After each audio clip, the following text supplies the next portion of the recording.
Body podcast, your Rebellious podcast with me, your host, Maria, where it is all about a strong body, calm mind, healing, and fully living. And today, your treat and my special guest is Jill Robin Payne, who is a licensed psychotherapist and author. Welcome, Jill.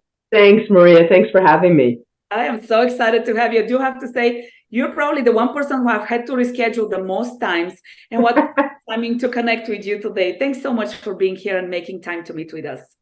And you know what? That's one thing in our world. We need to all be a little bit more flexible because no one's perfect. And so, sometimes we think we're perfect. And so that way we need to be more forgiving and accepting. So absolutely. And I work on it. Yes. And I think that creates I honestly feel like I know you. I feel like you're my friend now because I know so much about your family and what's been going on and vice versa, right? Yeah. You just have to make it work. And I love that, being open and saying, hey, listen, this is what life is doing to me today. So can we please reschedule? So I'm happy to have you here. Thank you. And I really appreciate it. It's fun getting to know someone new. Oh, right? Yeah. That is so right. We were talking with my husband about that today.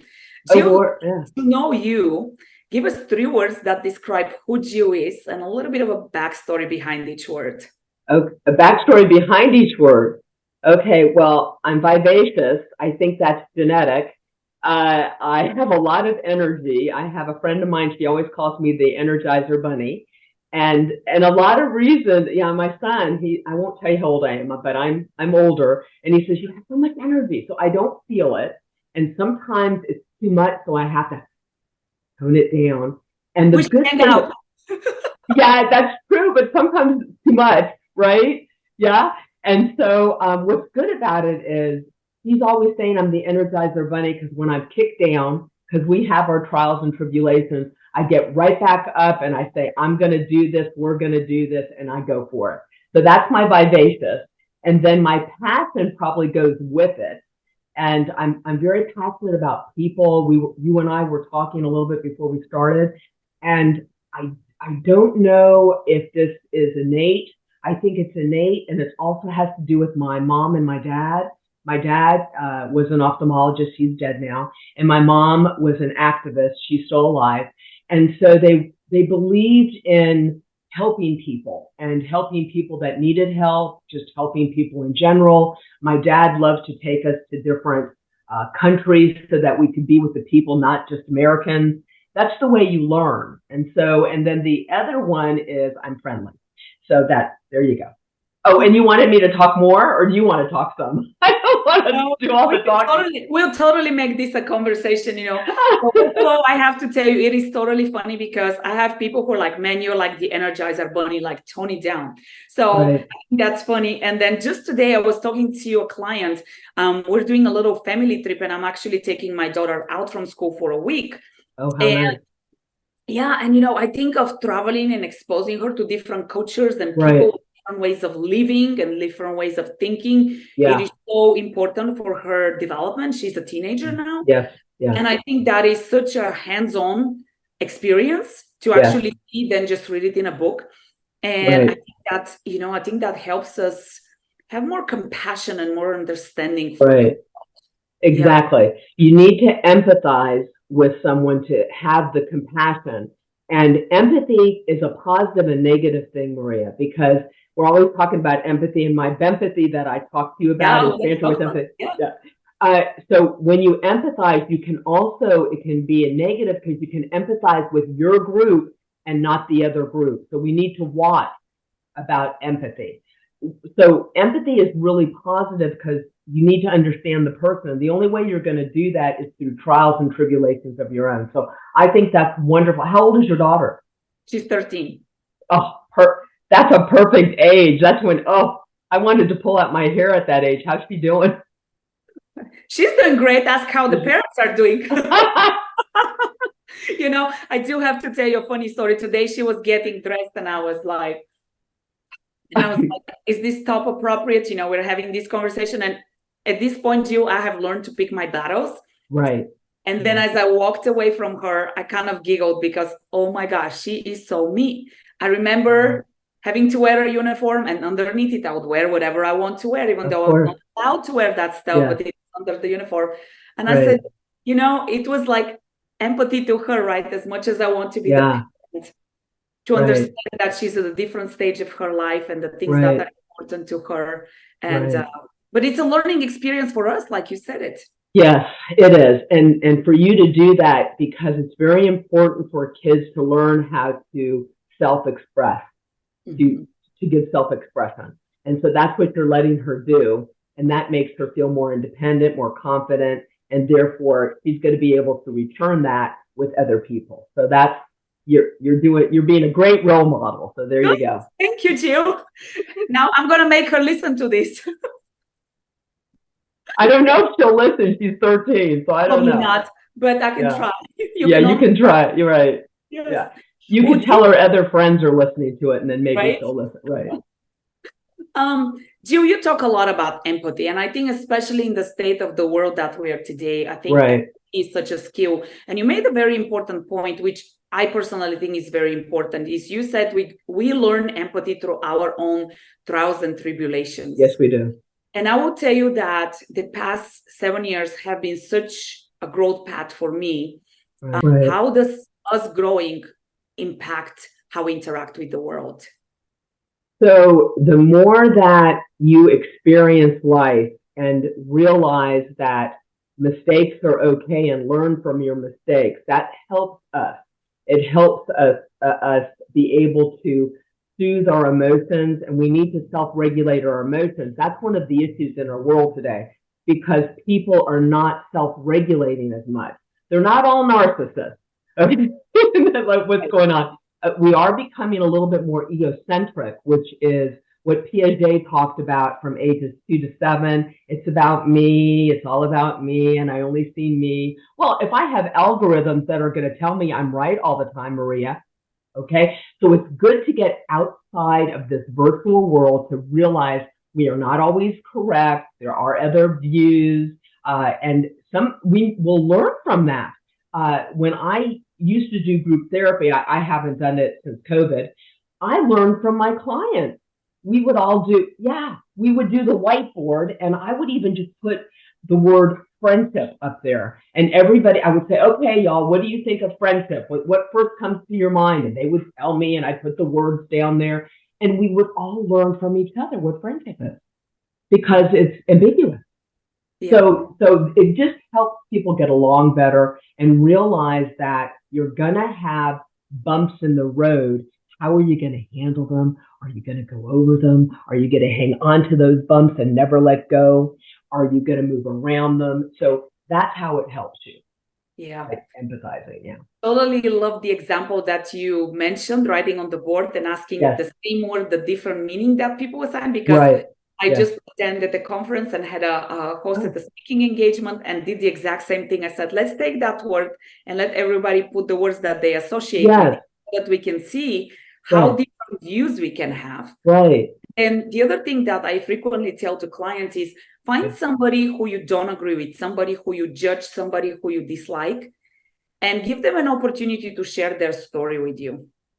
I'm going to laugh. So how's that working? You know what? I think it is very eye-opening. It can be very challenging depending on what it is that they're struggling with, right? But you don't have to go to the extreme. You can start with a little bit stepping outside of the comfort zone. Right. And I think it is very eye-opening for people to say, because you know what? At the end of the day, we're all humans. And at the end of the day, we think we want different things, but we actually want exactly the same thing. Exactly. We want to be happy. We want to be healthy. We want to have, a nice social environment that is encouraging and celebrates who we are. Is this as simple and as complicated as that? It is. One of the big things that people want and they're not receiving is we want to be respected and we want to feel heard. And it's very difficult in this world sometimes to feel heard. People are they date and then they're let go with being ghosted, and then they find out on Instagram or one of the platforms that the other person's already dating somebody else. And so this causes what is called unfinished business. And so we need to put ourselves in their position. And I like to tell people, think of the consequence of your action before you act. So if I think of, I would like people to get along, then I'm going to act differently than if I just impulsively do something. Right. Okay. So I think this is the way we need to start doing it and realize Newton's law, which is action creates reaction. And we have a lot of power in our world.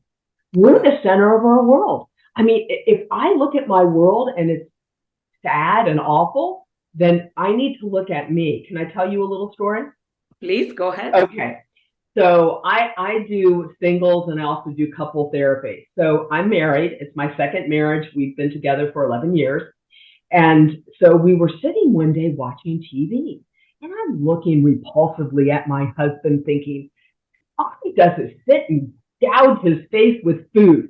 So I said, Byron, all you do is watch TV all day and eat. And he looked at me and he said, well, Jill, that's what they're doing. So sometimes, and he was right. So sometimes we need to look at ourselves. Yeah. Instead of looking at the other person. And I think that's a big thing. Well, I think a lot of times the people, the circumstances, and what happens around us is, like you said, it's a reflection of us. We don't like to think about it that way. Right, exactly. But I think something very important that you bring up is that the choices that we make, which Yes. result in our actions, we choose to act in a certain way, will have repercussions, will have consequences and results. And I'll tell you, my parents from a very young age raised me very independently, and they said, it's your choice, and so are the consequences.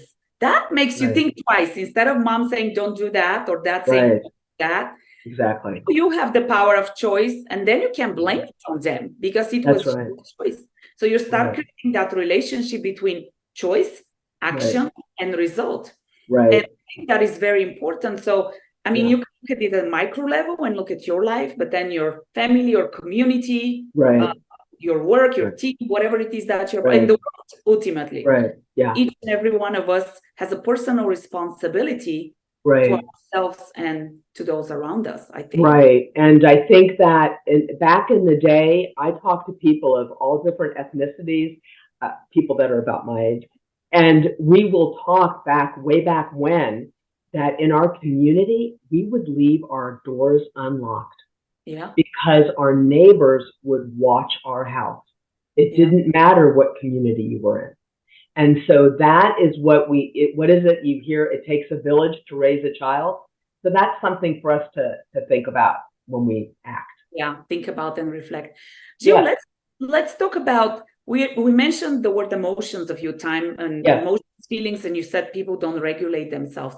Let's talk about the importance of one experiencing whatever emotion you're experiencing, but also let's talk about self-regulation. Maybe even give us a few tips as a professional of what can we do, because I come from a standpoint of these are the tool sets that you have, breathe, take care of yourself, connect with like-minded people, go for a walk, well, eat well. Like as a professional, talk a little bit about that. Okay, and I do want to touch on this before we talk about that, because I want to say that there are some people that may have a mental health disorder, and just like PTSD or bipolar, certain majorly depressed, and they can't help, they're more impulsive. And also some people may be impulsive, and it could be because their thyroid is out of whack or their hormones are out of whack. So I highly recommend when people come to see me, Maria, I tell them first get a full physical, and then we talk about different things, which we're going to talk about in a second. And then if that doesn't work, maybe medication, at least at that moment, because sometimes medication helps us relate better. Okay. And I'm just putting all that out there because there's not one. It's really important because there's not one solution out there. And I really stress that we need to we need to accept ourselves and know our pros and cons, and know that we don't compare yourself to somebody else. So on that note, self-regulation. Okay. So I had a BS in recreational therapy. So I'm very much into exercise. And now they're finding out that exercise, or I call it movement, because sometimes people don't like the word. Do you call it movement too? High five. because psychologically, people, when I tell my clients to exercise, it just Right? goes. It messes with their head. See, there we go, you guys. That is coming from the expert. I love it. I love it. So I tell them movement. So that could be dancing around your house to some music that brought back wonderful memories, or just maybe strolling with your baby or playing with the dog, doing fun things. Because as a recreational therapist, I taught people how to play. We're forgetting how to play. People are doing this, and we need to do more of physical activity, because when you're stressed, it's a physical thing that happens to you. Your mind starts racing, adrenaline starts going, your blood pressure goes up, all these things start. So that's the big thing. Now, there's also some other things you can do, like writing. I tell people to write now. So I say, take out your phone. I'm looking for my phone. I don't know where it is. Anyway, take out your phone, and you can email yourself what you're thinking and just sort of talk and get it out, because that will slow down this. And then the other thing, I have that in my Bempathy book, step back, emotionally, physically, or both. So those are three things right there that will help self-regulate. Yeah. And breathing. And reading, yes, I completely. Breathing. Oh, breathing, yes, of course, breathing. Yes, I'm a huge fan of breathing as well. Movement. You can do that at a stoplight. You can do that in the bathroom. You can do that anywhere. Yes, absolutely. Deep breathing. I was going to ask you, Jill, we talk about emotional regulation. In order to be intentional to emotionally regulate, you have to be aware that you're emotionally unregulated. And I think sometimes that's an issue because, for example, I'll see somebody really stressed out and I'll say, how is your stress level? Right. And they'll say, fine. And I'll say, well, tell me more about that. And then basically they'll tell me how stressed they are. And I'll say, well, that's quite a lot. And they'll say, but I'm used to it.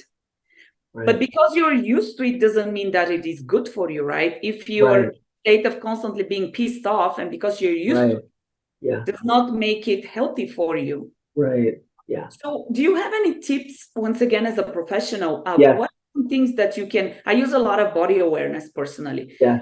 Tips that you have for us for how can you check it with yourself and say, I'm regulated, how am I doing? I have two things. Are you ready? Ready. One is called a body scan, or I call it a body scan. And do you do that too? See, I know. We're meant to be, Jill. I know. Well, because you want to get in tune with your body, it takes exactly 60 seconds. We could do a body scan right now. It would take us 60 seconds.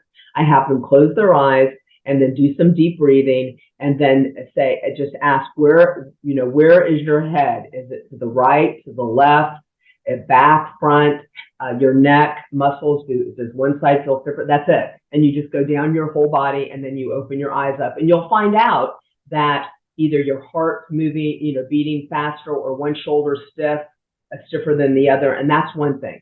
Then the other thing is anger is a big deal nowadays. So if people, I tell people, and I would write it down here, and you just do about 10 slashes, okay?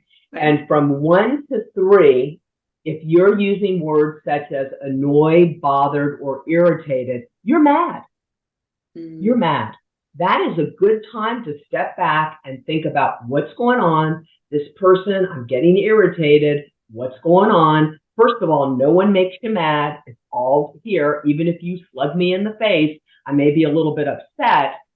It's all how I can say, oh gosh, Maria must be having a bad day. Maybe she needs some medication. but what I'm saying is, so it's all up to the way I'm thinking. Okay, so you can't make me mad. Now, if you're saying I'm pissed off or mad, then you're level 6 to level 5 to 7 level angry. Then you really better step back, because when you're saying furious and rage, forget it. It's too late to even talk. So by saying those words, be aware if you're irritated, bothered, or annoyed. Those are 3 words. If you're saying that, I would step back and think about what's going on. And I think an important point you're making is step back. Sometimes when you're emotionally charged, it is a tough thing to step back. Right. That is the breath that you talk about, that is when I tell people, take a breath and pause. Right. Yeah. Any other tips other than the breath and once again that awareness kicking in? So I was going to tell you that realize that you are going into survival mode.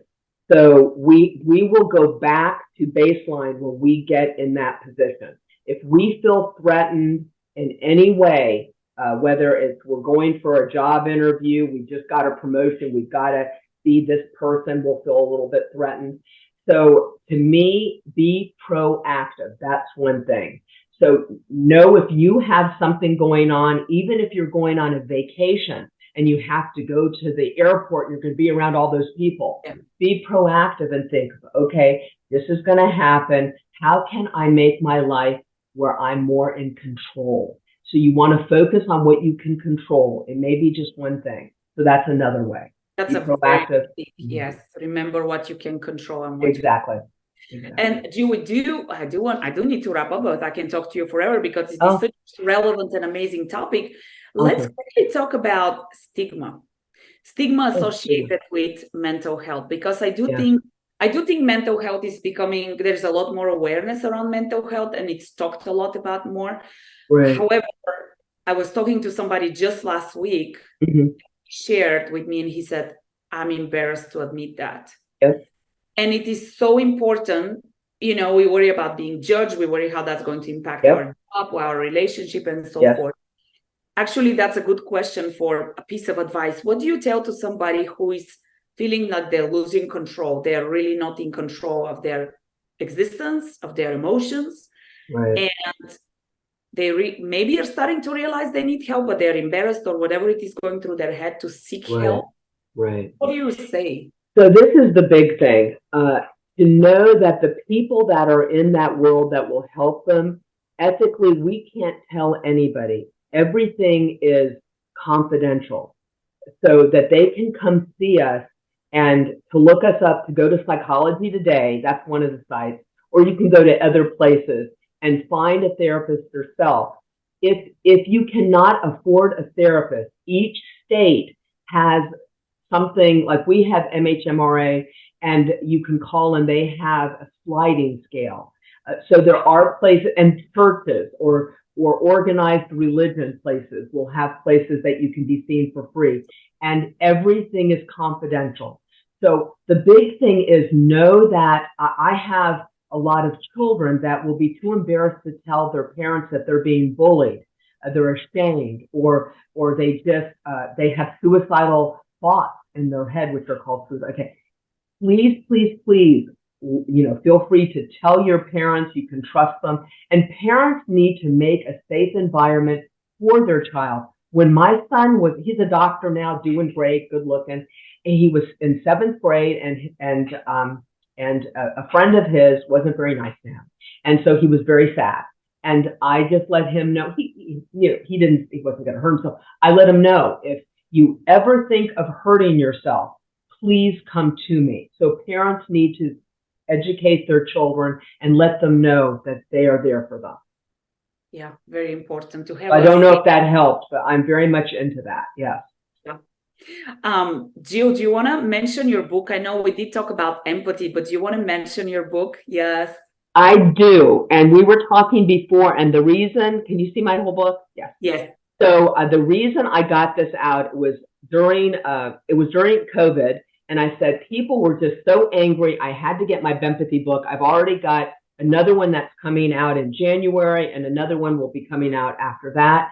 It stands for Banter with Empathy, which we need to do more of. It's got 6 elements, but basically it teaches people how to communicate, and in order to improve your social skills, you need to communicate. So it helps people make win-win situations. And real quick, I developed these characters not just for kids. These are for people like you and I, because we will relate with a character more than we will, or easier than we will with a person, because there's no competition. And so I've got Beacon, Brighton, and Beau. And Beacon they're fraternal twins. He's a minute older, and he is the beacon of light. He looks like a lighthouse. And then you have his sister, Brighton, who's enlightened with starry eyes. And then there's little Bo, that was my dog. She helps tie everything together and helps everything make sense. So you have a leader, a follower, and a compromiser. That's what you have in our world. Those are the three types of personalities. If you're an instigator, you're a leader, maybe not doing it in the positive direction. So that's, that is so key that you mentioned, because once again, this was exactly a conversation today. I was having with somebody that, especially if you're in a position of leadership, a position of influence, a position of healing, you have to be we have extra responsibility for the messages that we share and how we support the world. Right. So I think you're so spot on. If you're a leader, you set the tone. So you can set up a great tone of positivity and communication and openness or not. And that's a choice. And it's very key for us to be aware as leaders as to where we stand. So that's a great point. Right. And I want to also mention real quick that I don't want people to think that we are Pollyanna and everything is wonderful. What we are saying is, if you have, and I use this in my book, if you have a zit in your life, it could be a bully. It could be you lost your job, something negative. You don't focus on it. You either go see a therapist, talk to a friend, you get some help to get it resolved, and you focus on more of the positive, because if there's 24 hours in a day, the more positive you put in your life, the negative will be pushed away.